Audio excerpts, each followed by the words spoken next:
안녕하십니까. 화요일 아침 여수 MBC 뉴스투데이입니다.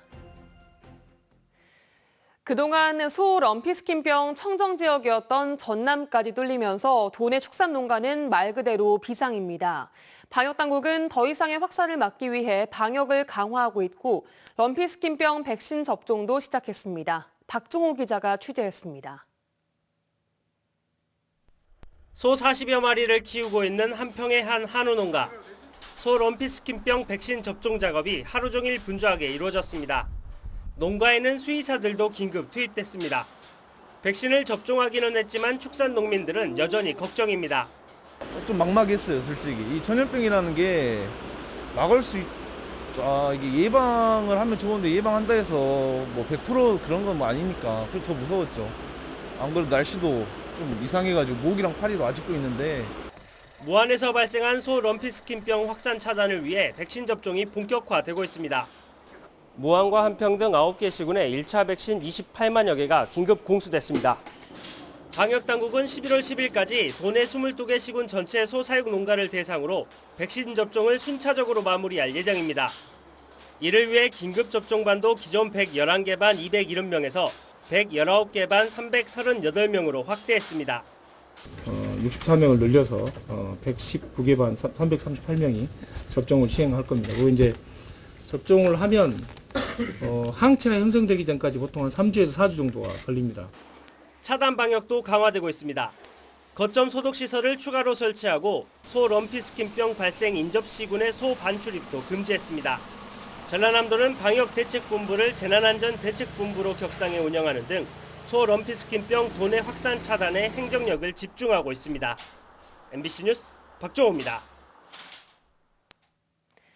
광주와 전남 지역 중소기업들의 경기 전망지수가 다시 하락세로 전환됐습니다.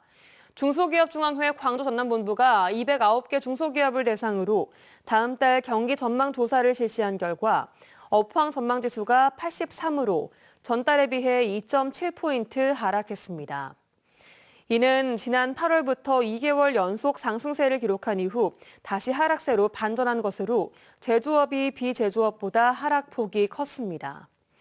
특히 고금리와 고임금의 원자재가와 운송비 등 물가 상승 압력으로 경기 전망을 어둡게 보고 있는 것으로 조사됐습니다. 순천시가 오늘 정원박람회 폐막에 앞서 시민화합 한마당 행사를 개최합니다. 순천시는 오늘 순천만 국제정원박람회 폐막식에 앞서 오전 10시부터 오천 그린광장 주차장 일원에서 박람회 성공 개최의 원동력이 된 시민들을 격려하고 지역 화합을 다지는 한마당 행사를 개최합니다. 이번 시민화합 한마당 행사는 한복 패션쇼, 시민 장기자랑, 네일아트 등 다양한 무료 체험을 포함한 읍면동별 먹거리 행사와 함께 오후 4시 반까지 다채롭게 열리게 되고 이후 214일 동안의 최장기 국제행사로 막을 내리는 정원박람회 폐막식 행사로 이어집니다. 지난 주말 포스코 창사 이래 처음으로 쟁의행위 찬반 투표가 진행됐습니다. 그 결과 찬성률 75%로 포스코 노조가 쟁의권을 확보했습니다. 보도에 김단비 기자입니다. 포스코 노조가 지난 주말 사이 치른 쟁의행위 찬반 투표는 가결로 마무리됐습니다.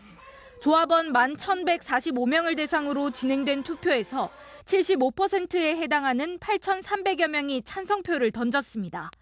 반대는 2,300여 명, 기권은 300여 명으로 집계됐습니다. 쟁의행위 투표를 실시한 것과 가결된 것 모두 1968년 포스코 창사 이래 처음 있는 일입니다. 포스코 노사는 지난 5월부터 24차례에 걸쳐 임금 및 단체 협약 체결을 위한 협상을 진행해왔습니다. 하지만 노사 간 간극을 좁히지 못하면서 결국 노조는 지난 10일 중앙노동위원회에 조정 신청을 했습니다. 노조는 여기까지 온 데 안타깝다는 입장을 밝혔습니다. 여기까지 오지 않았어도 충분히 할 수 있었던 상황인데 회사에서는 앞으로 직원들에 대한 바라보는 시선을 좀 변해야 되지 않을까. 쟁의행위가 가결되자 포스코는 파업에 대비하겠다는 입장을 내놨습니다. 만약 파업이 진행된다면 정상조업 대책을 가동해 생산 안정을 유지하고 고객사와 공급사 등의 피해가 발생하지 않도록 하겠다고 전했습니다. 노조는 기본급 13.1% 인상과 조합원의 자사주 100주 지급 등을 요구했고 사측은 기본급 6에서 7% 인상과 일시금 150만 원 지급 등을 제시했습니다. 하지만 양측 모두 두 차례 중노위 조정 과정을 거치며 주장을 조금씩 조율해왔던 것으로 알려졌습니다. MBC 뉴스 김담입니다.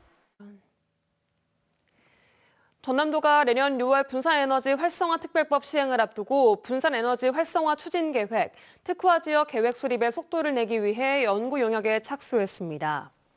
분산에너지 특화 지역은 재생에너지 생산 비중이 높은 지역 등을 특구 형태로 지정하게 되며 이후 통합발전소, 전력거래 특례 등의 혁신 제도 실증을 추진하고 미래형 전력 시스템 구축을 위한 기반 마련을 목표로 추진됩니다. 전남도는 태양광, 풍력 등 재생에너지 자원이 가장 많은 여건을 감안해 법 제정 전부터 분산에너지 활성화에 총력을 기울이고 있습니다. 광양시의 청년 정책 대상인 청년의 연령 범위가 39세에서 45세로 상향됩니다.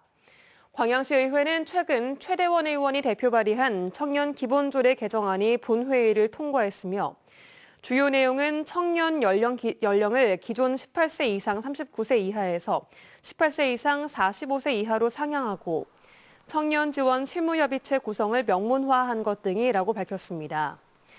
최대원 의원은 이와 관련해 최근 저출산 고령화 등으로 청년의 연령 범위가 확대되는 전국적인 추세를 감안한 것이라며 청년들의 사회 참여 기회를 확대하고 자립 기반 형성을 뒷받침하는 데 계기가 되길 바란다고 강조했습니다. 한일해협 연안지방정부 대표들이 여수에서 만나 교류와 상생발전 방안을 논의하는 자리를 가졌습니다. 한일 8개 시도현 지사들은 코로나19 이후 각 지역의 관광 활성화를 위한 상생 방안 논의와 함께 공동 성명까지 채택했습니다. 김주희 기자가 보도합니다. 한일 해협을 사이에 둔 우리나라와 일본의 8개 지방정부 대표들이 한자리에서 만났습니다. 한일 해협 연안 시도형 교류지사회의가 오늘까지 이틀 동안의 일정으로 막을 열었습니다. 김영록 전남지사는 올해가 한일 관계에 큰 획을 그은 김대중 오부치선언 25주년이 된 해라며 양국 공동 번영의 새로운 시작점이 될 수 있기를 기대했습니다. 이런 화해와 평화, 상생과 협력의 정신을 이어받아서 우리 한일 8개 시도현이 제2의 김대중 오부치 시대를 함께 열어나가기를 소망을 합니다. 전남도와 경남도, 일본 후쿠오카현과 사가현 등 한일해협 연안 8개 지방정부 대표들은 코로나19 이후 공통의 과제인 관광 활성화 방안에 대해 다양한 의견들을 공유하는 자리도 가졌습니다. 전남도는 이 자리에서 2026 여수세계 선박람회, 2025 목포 국제남도 미식산업박람회 등 거대한 글로벌 축제의 장이 될 전남에 대해 깊은 관심과 성원을 부탁했습니다.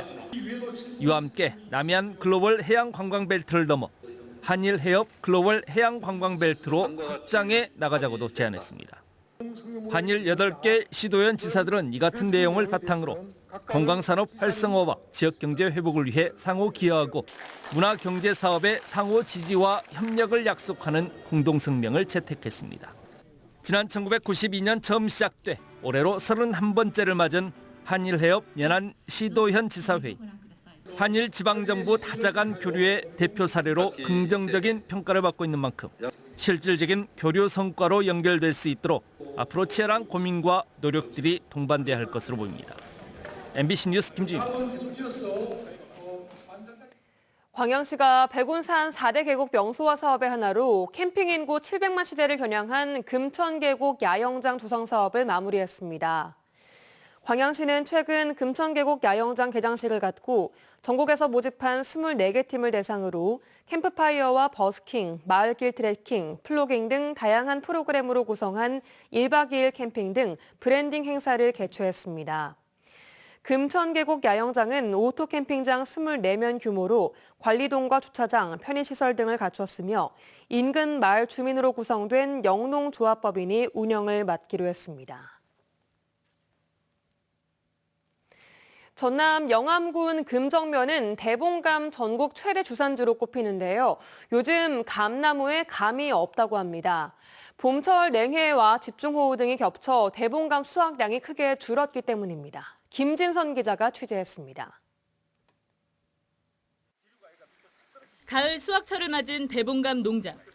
예년 같으면 멀리서 봐도 온통 주홍빛으로 물들었을 감나무 밭에는 푸른 이파리들만 무성합니다. 해마다 대봉감 1000개 이상이 거뜬히 열렸던 40년 이상 된 나무에도 매달린 감은 30-40개 남짓. 수십 년 동안 감농사를 지어온 농민들이 경험하지 못한 역대 가장 심각한 흉작입니다. 어느 정도 아파야 아픈 애 죽겠네 살겠나는데 아예 이렇게 그냥 거의 전면하다 보니까 아예 표정들이 무표정인 것 같아요. 그냥 포기 상태라 할까 심적으로.